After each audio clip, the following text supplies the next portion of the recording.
नमस्कार मंडळी, निलेश नातू तुम्हा सर्वांचं पुन्हा एकदा स्वागत करतो.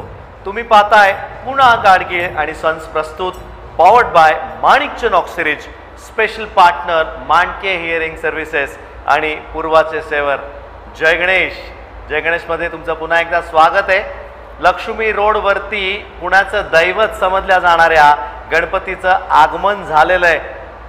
हे सुंदर देखावा तुम्ही त्यांचा पाहू शकता. गणनायक रथ असं त्याला नाव दिलं गेलेलं आहे.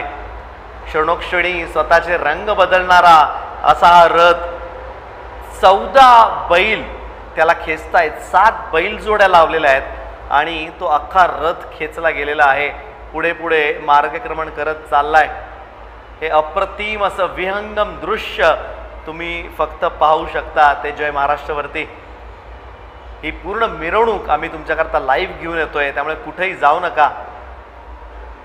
अप्रतिम असं दर्शन इथे दगडूशेठ बाप्पाचं तुम्हाला आम्ही मगाशी घडवलंच आहे. मजल दरमजल करत हा बाप्पा पुढे पुढे सरसावतोय. जसं मी आत्ताच सांगितलं, 7 बैलजोड्या म्हणजे जवळपास 14 बैल हा रथ ओढतायत. आणि त्या बैलाच्या शिंगांचा जर तुम्ही आकार पाहिलात आणि जी लांबी पाहिलीत तर तुम्हाला कळेल की त्यांच्यात ताकद किती असू शकते. अतिशय सुंदर अशी दृश्य आहेत.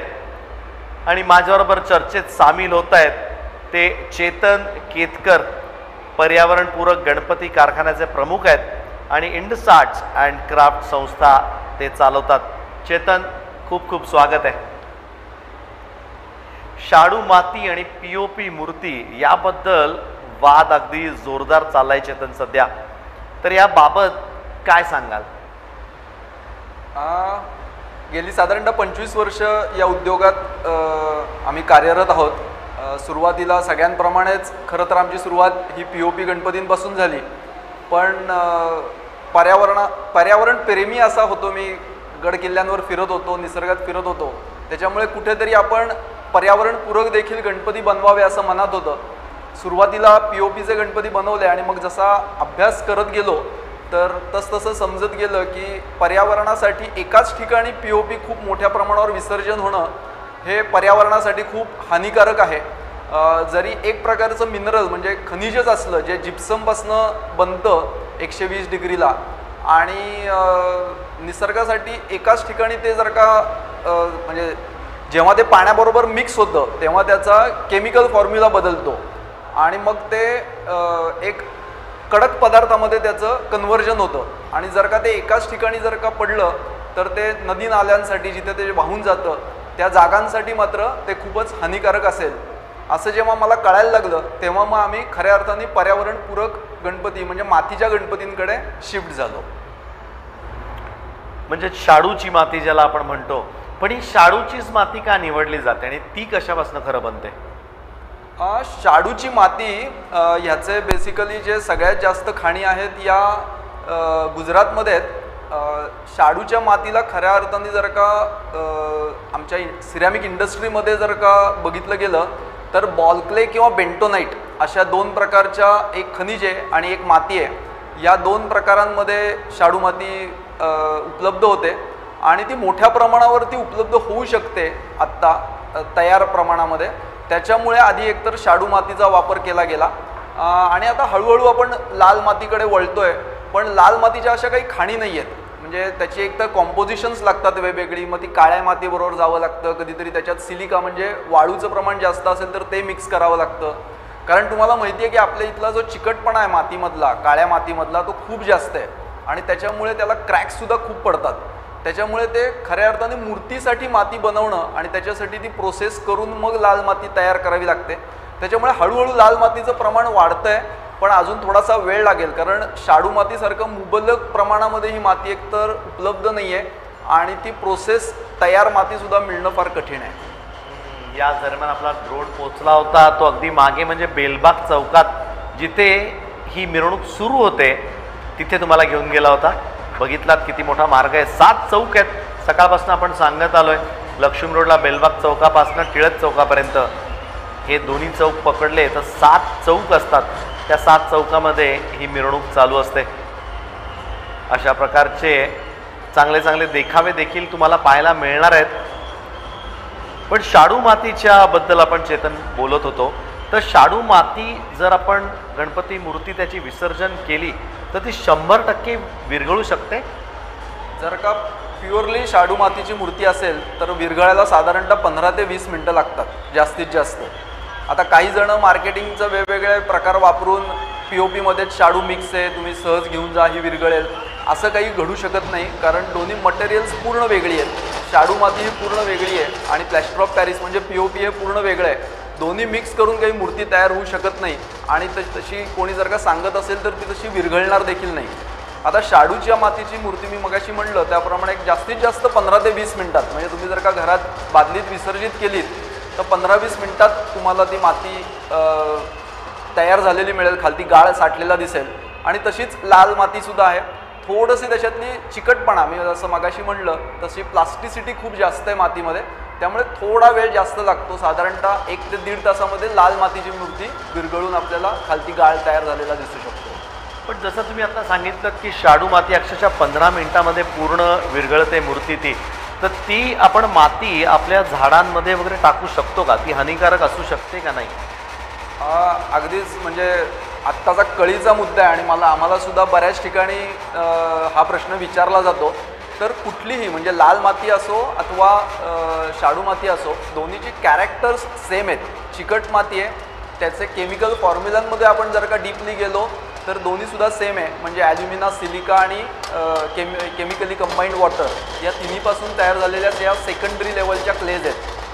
थोडंसं डीप आहे पण ठीक आहे, आपण प्रश्नाकडे वळूया. तर ही जी चिकट माती आहे तर ती कुठल्याही झाडाला, एकाच झाडाला जर का पूर्ण घातली गेली तर मात्र ते झाडाला अपायकारक ठरू शकतं किंवा त्याच्यामध्ये पाणी धरून ठेवायची क्षमता खूप जास्त असते. त्याच्यामुळे सुद्धा झाडाच्या मुळांना किंवा झाडाला त्रास होऊ शकतो. तर आम्ही हेच सांगतो की कुठलाही जर का गणपती तुम्ही घरी विसर्जित केलात आणि त्याचा जो गाळ शिल्लक असेल, ती जी माती शिल्लक असेल, ती वेगवेगळ्या झाडांच्या कुंड्यांमध्ये किंवा वेगवेगळ्या झाडांना विभागून तुम्ही घातलीत तर त्याचा कोणाला अपायही होणार नाही आणि ती सहजपणे सरमिसळून म्हणजे त्या मातीमध्ये सहज मिसळून जाऊ शकते. शक्यतो एका जागी किंवा शाडूची माती आणि त्याच्यातच झाड लावलं आहे असं शक्यतो करू नये. त्याच्यातनं झाड येणं थोडंसं अवघड प्रक्रिया आहे. अगदी खरं आहे, कारण मूर्ती साकारण्याकरता तुम्हाला जो चिकटपणा मातीमध्ये हवा तो तेवढा चिकटपणा कदाचित झाडाला श्वास घेण्याकरता बाधक ठरू शकतो. त्यामुळे या दोन्ही गोष्टी तुम्हाला बॅलन्स कराव्या लागतील. जर अशी एखादी मूर्ती तुम्ही घेतली आहे, ती विसर्जन झाली आहे, तर तुमच्याकडे 10-12 झाडं आहेत तर त्यात थोडं थोडं करून तुम्ही ही माती टाकू शकता. त्याचा नक्कीच फायदा होईल, याबद्दल वाद नाही. पण इंडस आर्ट्स अँड क्राफ्टकडे येऊया चेतन आपण. त्या संस्थेविषयी, त्याच्याविषयी आम्हाला थोडं अजून सांगा. मी खरं तर माझं जे शिक्षण झालं ते पूर्ण कुंभारकामामध्ये झालं. मी कर्नाटकामध्ये बऱ्याच काळ म्हणजे जवळपास 3-1 वर्ष याच्यासाठी घालवली आणि खादी ग्रामोद्योग मंडळाची ज्या वेगवेगळ्या इन्स्टिट्यूट्स आहेत त्याच्यामधनं याचं प्रशिक्षण घेतलं, ज्याच्यामुळे अगदी कुंभारकामातल्या टेराकोटा म्हणजे लाल मातीपासून तयार होणाऱ्या वस्तूंपासून ते बोन चायनापर्यंत या पूर्ण गोष्टींचं प्रशिक्षण मी पूर्ण केलं साधारणतः 99-2000 सालामध्ये. आणि तिथेच मूर्तिकलेबद्दल सुद्धा थोडीशी आम्हाला माहिती मिळाली होती किंवा प्रशिक्षण मिळालं होतं. आणि मग तिथून येऊन एक छोटा व्यवसाय आपल्या इथेच मंडईमध्ये भाऊ महाराज बोळा चालू केला आम्ही साधारणतः 2000 साली. आणि त्यावेळेला खादी ग्रामोद्योगच्या एका स्कीममधनं आम्ही लोन घेतलं आणि मग त्यामार्फत आम्ही हा कारखाना हळूहळू कात्रजला मोठा केला. आणि मग तिथे टेराकोटाच्या वस्तू असतील किंवा पर्यावरणपूरक जे गणपती मी नंतर म्हणलं तर ते आम्ही चालू केले. आता मगाशी एक छोटासा मुद्दा राहिला निलेशजी, तर तो फक्त ॲड करतो. तर पर्यावरणपूरक गणपती म्हणजे नक्की काय, तर फक्त शाडूचा मातीचा किंवा लाल मातीचा गणपती करून उपयोग नाही किंवा POP पेक्षा सुद्धा जे घातक आहेत ना ते त्याच्यावरचे केमिकलमधले रंग आहेत आणि ह्या सगळ्यामध्ये त्या रंगाला चमक यावी, चांगली चमक यावी म्हणून लेड वापरलं जातं. आणि हे लेड हे विषारी आहे, हे अत्यंत घातक आहे.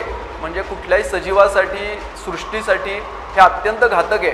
त्याच्यामुळे कुठलाही गणपती घेतला तर त्याच्यावरचे कलर्स हे खूप महत्त्वाचे आहेत, आपण ते कुठले वापरतो त्याच्याबद्दल.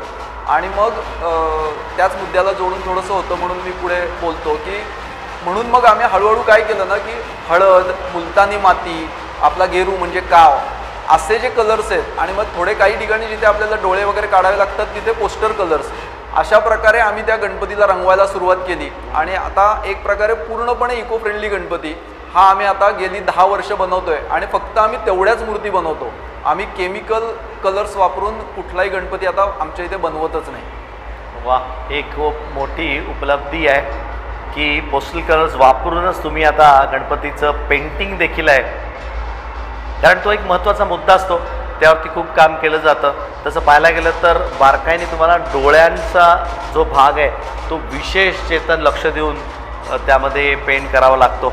पण मंडळी, तुम्ही पाहताय पुणा गाडगे अँड सन्स प्रस्तुत जय Ganesh, powered by Manikchand Oxyrich, special partner Mandke hearing services आणि पूर्वाचे सेवर. तर कुठेही जाऊ नका, हा मिरवणूक सोहळा आम्ही तुमच्याकरता लाईव्ह घेऊन येतोय. चेतन केतकर, आपले खूप खूप आभार. आपण वेळात वेळ काढून आमच्या इथे आलात, एवढी महत्त्वाची माहिती आम्हाला दिलीत, त्याबद्दल खूप खूप धन्यवाद. मंडळी, तुम्ही कुठेही जाऊ नका, पाहत राहा जय महाराष्ट्र.